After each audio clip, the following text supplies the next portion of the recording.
When a millionaire spent an entire evening mocking a black woman's cheap camping tent and predicting its destruction, he never imagined he would soon be begging for her help. Hours later, his $50,000 RV lay in twisted metal, while her simple tent remained perfectly untouched. But that wasn't even the most shocking part. The real revelation came when emergency responders arrived and called the woman he had ridiculed by a title that changed everything. Dr. Amara Johnson pulled her weathered Honda Civic into the last available spot at the upscale campground, her small blue tent already packed and ready. The 34-year-old emergency medicine physician had taken exactly 3 days off in the past 8 months, and this solo camping trip was her attempt to decompress before returning to the chaos of Chicago General Hospital.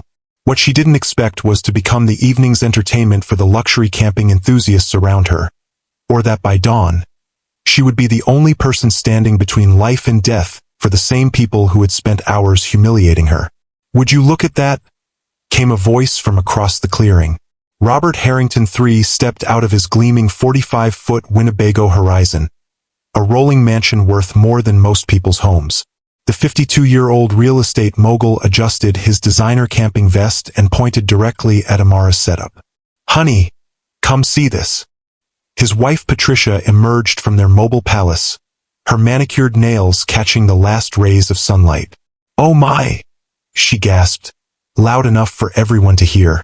"Is that tent from a garage sale?" Keisha continued methodically setting up her gear, her movements precise and practiced. She'd learned long ago that responding to every ignorant comment was a waste of energy she couldn't afford in her profession. But Robert wasn't finished. He walked closer, his voice carrying across the campground like he was addressing a board meeting. "Ma'am, I hope you checked the weather forecast. That little thing won't survive a strong breeze, let alone the storms they're predicting tonight." The surrounding campers began to take notice. The Johnsons paused their dinner preparation. The Miller family stopped their card game. Even the teenage couple by the fire pit turned to watch what was unfolding. "I've been camping for 22 years, Keisha replied calmly, not looking up from her task. "I think I'll manage just fine." Robert laughed, the sound echoing off the nearby pine trees. 22 years with equipment like that? You must be tougher than you look." He gestured toward his RV with obvious pride. "This beauty here cost me $53,000. Climate control, reinforced construction, storm-rated anchoring system. That's what real camping looks like." Patricia nodded enthusiastically. "We could probably fit your entire tent inside our bedroom." The comment drew chuckles from several nearby campers. Keisha finally looked up, her dark eyes meeting Robert's gaze directly. "Impressive," she said simply, then returned to her work. What nobody knew was that Keisha's seemingly basic tent was a Hilleberg Cairn GT, designed for Arctic expeditions and tested in winds exceeding 100 miles per hour. The orange fabric that looked so ordinary to untrained eyes was Kirlin 1800, capable of withstanding conditions that would destroy most recreational camping equipment. But Robert was just getting started. He pulled out his smartphone, showing the screen to anyone within viewing distance. "Look at this radar. Major storm system moving in around midnight. Winds up to 70 miles per hour, possible tornadoes. Good thing I invested in quality equipment." He walked a full circle around Keisha's tent, providing commentary like a nature documentary narrator. "Single-wall construction, basic aluminum poles, probably weighs what, 4 pounds? I've seen stronger grocery bags." The crowd was growing. Word had spread through the campground about the entertainment happening at Site 47. Families gathered their folding chairs, positioning themselves for the best view of what they assumed would be an inevitable disaster. "Robert, maybe you should offer to let her sleep in our living room," Patricia suggested with mock concern. "When that storm hits, she's going to need somewhere safe to go." Keisha finished staking her tent and stood up, brushing dirt from her hands. She was petite, maybe 5'4", wearing practical hiking boots and clothes that had seen real outdoor use. Everything about her appearance seemed to confirm Robert's assumptions about her experience and resources. "Thank you for the offer," she said politely, "but I'll be fine where I am." Robert shook his head in disbelief. "Lady, I'm trying to help you here. That tent is going to collapse the moment the wind picks up. Then what are you going to do? The question hung in the air as the first distant rumble of thunder rolled across the valley. If you're enjoying this story, kindly do us a favor and subscribe to our channel. It is free and won't cost anything, but it means the world to us. We are just a small channel trying to grow. And do not forget to comment where you're watching from. Thank you, and back to our video. The storm was still hours away, but you could feel the atmospheric pressure beginning to change. The temperature had dropped 5 degrees in the past hour, and the wind was starting to shift directions. What no one realized was that they were about to witness nature separate the truly prepared from the merely expensive. I suppose we'll find out, Keisha replied, disappearing into her tent to organize her gear. Robert turned to his audience with a grin. Well, folks, looks like we're going to have front row seats to a masterclass in what not to do while camping. Hope someone brought popcorn.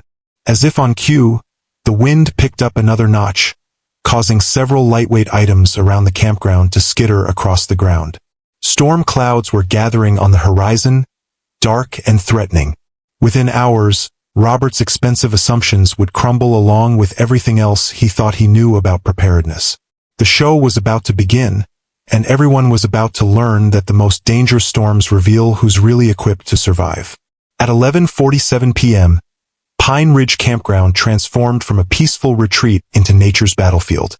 But what happened next would shock everyone who had witnessed the evening's mockery. The storm that had been lurking on the horizon all evening arrived with the fury of a freight train, turning the night sky into a strobe light of lightning and thunder. Robert Harrington woke to the sound of something heavy slamming against the side of his RV. Through the reinforced windows, he could see trees bending at impossible angles, their branches whipping back and forth like desperate arms. The wind had escalated from a gentle breeze to a howling monster that seemed determined to relocate everything in its path. Robert! Patricia's voice was sharp with panic. The whole RV is shaking. He stumbled to the control panel, checking the stabilizing jacks and anchor points he'd bragged about just hours earlier. Everything showed green, but the massive vehicle was definitely moving. Each gust of wind caused the $53,000 mansion to rock like a boat in rough seas. Outside, the campground had become a war zone. Picnic tables were sliding across the ground like they weighed nothing. A portable generator tumbled past their window, followed by someone's cooler that had apparently decided to take flight. The sound was deafening: wind, rain, thunder, and the constant percussion of debris hitting everything in sight. Maybe we should have taken that spot closer to the trees, Patricia whispered, gripping the leather armrest of their reclining chair. Robert was about to respond when a particularly violent gust hit the RV broadside. The entire vehicle lurched sideways, and they heard something snap outside. Through the window, they watched in horror as their expensive awning tore away from the RV's side, the reinforced aluminum frame twisting like a pretzel before disappearing into the darkness. That awning cost $4,000, Robert shouted over the storm. But the awning was just the beginning. The wind was finding every weakness in their setup, every point where the expensive engineering met the reality of Mother Nature's power. The satellite dish on their roof started making a grinding noise as it fought against its mounting system. Their outdoor furniture, despite being anchored down, was beginning to slide across the concrete pad. 3 sites away, the Miller family's pop-up camper had already collapsed. The Johnsons' travel trailer was rocking so violently that its stabilizing jacks were actually lifting off the ground with each gust. Everywhere Robert looked, expensive camping equipment was failing in spectacular fashion. And then he remembered the woman with the cheap tent. The same woman whose intelligence he had questioned just hours earlier was about to become the most important person at Pine Ridge Campground. Through the chaos of wind and rain, he could barely make out Site 47. Lightning flashed, illuminating the campground for split seconds at a time. And in those brief moments of visibility, Robert expected to see nothing but an empty patch of ground where Keisha's tent had been. Instead, he saw something that made his jaw drop. The small orange tent was still there. Not only was it still standing, it wasn't even moving. While $40,000 RVs rocked and swayed around it, While pop-up campers collapsed and travel trailers fought for their lives, that 4-pound tent sat motionless in the storm like it was anchored to bedrock. How is that possible? Patricia gasped, following his gaze. Robert didn't have an answer. According to everything he knew about camping, everything he'd learned from years of reading RV magazines and attending camping expos, that tent should have been the first casualty of the storm. It was small, light, and apparently cheap. It should have been in the next county by now. Another massive gust hit the campground, and this time Robert felt their RV actually lift slightly before slamming back down. The impact was so violent that dishes fell out of their cabinets, and the LED lights flickered ominously. Robert, I think we need to get out of here. Patricia's voice was rising toward panic. But where could they go?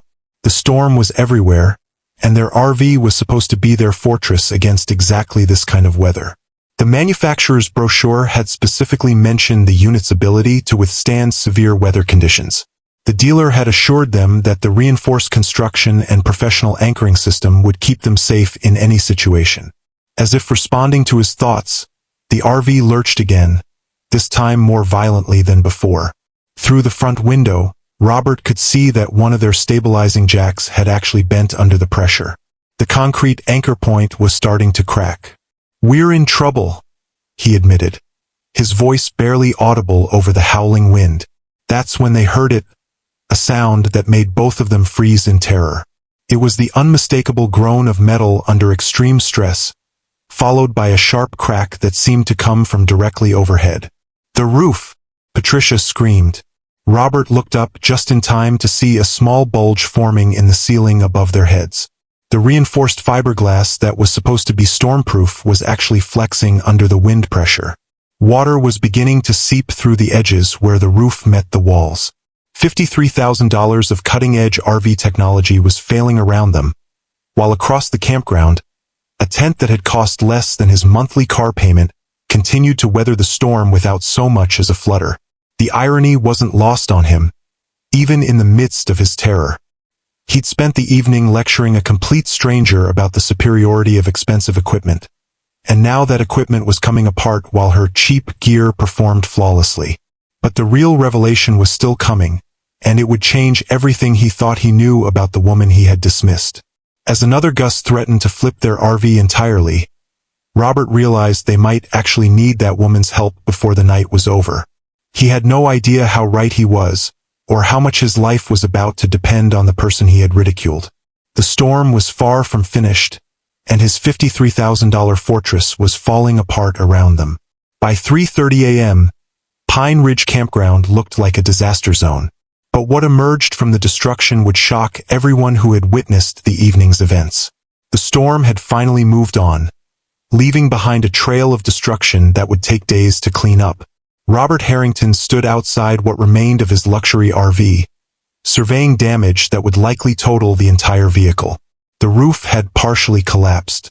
The slide-out section had been damaged beyond repair when a falling tree branch punctured the wall. Water had poured through multiple breach points, ruining thousands of dollars in custom interior furnishings. The satellite system was gone, the awning was somewhere in the next state, and the frame itself was twisted from the constant battering. Around the campground, the scene was similar. The Miller family's pop-up camper looked like it had been run through a blender. 3 RVs had been completely overturned. Portable generators, coolers, and camping furniture were scattered across the landscape like toys thrown by an angry child. And in the middle of it all, at Site 47, sat one small orange tent, completely intact, completely undamaged, as if the storm had simply chosen to ignore it entirely. But the real shock was about to emerge from inside that tent. Robert watched in stunned silence as Keisha emerged from her tent, fully dressed and apparently well-rested. She began a methodical inspection of the campground, moving from site to site to check on other campers. Her movements were purposeful and professional, like someone trained to respond to emergencies. "Excuse me," she called out as she approached the Harringtons' destroyed RV. "Is anyone injured here?" Patricia was sitting on what remained of their outdoor furniture, wrapped in a blanket and staring at the wreckage in shock. "We're okay physically," she managed to say, "but our RV is destroyed." Keisha nodded and pulled out a small notepad, jotting down information. Any medical issues I should know about? Chest pain? Difficulty breathing? Cuts or bruises from flying debris? Robert found his voice. You're taking notes? Standard procedure, Keisha replied matter-of-factly. I need to document injuries and assess whether anyone requires immediate medical attention before emergency services arrive. Standard procedure for what? Robert asked, though something in the back of his mind was beginning to piece together information he should have noticed earlier. Keisha looked up from her notepad, studying his face. You really don't know who I am, do you? Before Robert could respond, a park ranger vehicle came bouncing across the damaged campground, followed by an ambulance and 2 fire department rescue trucks. The ranger, a middle-aged man named Jim Patterson, jumped out of his truck and immediately headed toward Keisha. Dr. Williams, thank God you're here. We got reports of multiple injuries and structural damage across the entire campground. Dr. Williams? Patricia repeated weakly. Keisha was already pulling a medical kit from her tent, not a basic first aid kit, but a comprehensive emergency response kit that looked like it belonged in a hospital. I've done a preliminary assessment, Jim. No serious injuries so far, but the Petersons at Site 12 need to be evaluated for possible concussion, and Mrs. Chun at Site 23 has a deep laceration on her arm that's going to need stitches. Robert watched in growing amazement as the woman he'd ridiculed hours earlier took command of the entire rescue operation. Emergency responders deferred to her judgment. She moved between injured campers with the confidence of someone who dealt with life-and-death situations on a regular basis. The transformation was staggering. This wasn't the quiet woman who had endured his mockery. This was someone in complete control. Jim, she continued, we're going to need structural engineers to assess these RVs before anyone tries to salvage anything. The Harrington's unit has frame damage that could make it unstable. The Harrington's unit? Jim looked around until he spotted Robert. Oh, you mean Bob's rig? Yeah, that thing's a total loss. Good thing Dr. Williams was here to coordinate things until we arrived. Robert felt like he was living in an alternate reality. Dr. Williams? Jim Patterson looked at him like he'd just asked what color the sky was. You don't know? This is Dr. Keisha Williams, Chief of Emergency Medicine at Chicago General Hospital. She's also a certified wilderness medical officer and technical rescue specialist. Ladies saved more lives than I can count. The pieces were finally falling into place. Robert thought back to Keisha's calm demeanor during his ridicule, her methodical approach to setting up camp, the professional way she'd handled his comments about the storm. He'd assumed her composure came from inexperience or naivety. Instead, it came from the confidence of someone who dealt with genuine emergencies every single day. The tent, he said slowly. That's not a cheap tent, is it? Keisha paused in her work, bandaging a minor cut on a child's arm. Hilleberg Karen GT. It's designed for Arctic expeditions and extreme weather research. I've used it in conditions that would destroy most buildings, let alone recreational vehicles. How much did it cost? Patricia asked, though she seemed afraid to hear the answer. About $4,000, Keisha replied. But the price wasn't the point. I needed gear that would perform when lives depended on it. Robert felt his face burning with embarrassment as the full scope of his ignorance became clear. He'd spent the evening lecturing a board-certified physician about camping equipment, using his RV's price tag as proof of his expertise, while she quietly prepared for a storm with gear that actually worked. Dr. Williams, he said quietly, I owe you an apology. Several apologies, actually. Keisha finished with her patient before responding. Mr. Harrington, I've been dealing with assumptions about my competence since medical school. Your comments last night were hardly unique. But I was wrong. Completely wrong. Yes, you were. She looked at him directly, her expression serious but not unkind. You assumed that expensive meant better, that bigger meant stronger, and that someone who looked like me couldn't possibly know what she was doing. All 3 assumptions were incorrect. As the sun rose over the devastated campground, cleanup crews began arriving to help campers salvage what they could. Robert's $53,000 RV was loaded onto a flatbed truck, destined for a salvage yard. Patricia was making arrangements with their insurance company, trying to explain how a storm-rated RV had been destroyed by the same weather that left a tent completely unharmed. Meanwhile, the woman they had mocked was finishing up her work as the ranking medical officer on scene, having potentially saved several lives through the night. Keisha packed her gear with the same methodical precision she'd used to set it up. The Hilleberg tent folded down into a compact bundle that fit easily in her Honda's trunk, along with the rest of her professional-grade equipment. "Dr. Williams," Robert called out as she prepared to leave. "I know this doesn't make up for last night, but I want you to know that I learned something important here." She paused, her hand on the car door. "What's that?"